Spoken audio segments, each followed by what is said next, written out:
Pakar Ekonomi Universitas Hasanuddin Marzuki Dea memberikan opsi lain dalam penentuan upah buruh di masa mendatang.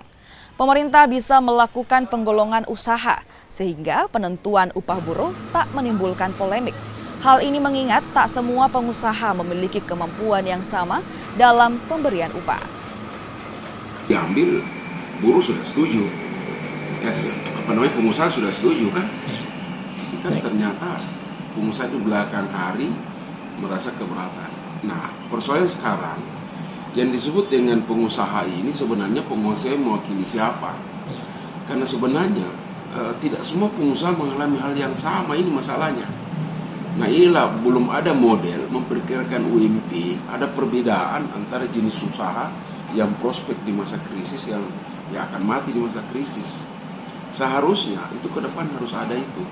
Karena jangan kita pikir dalam kondisi mau resesi ini semua pengusaha jatuh, enggak.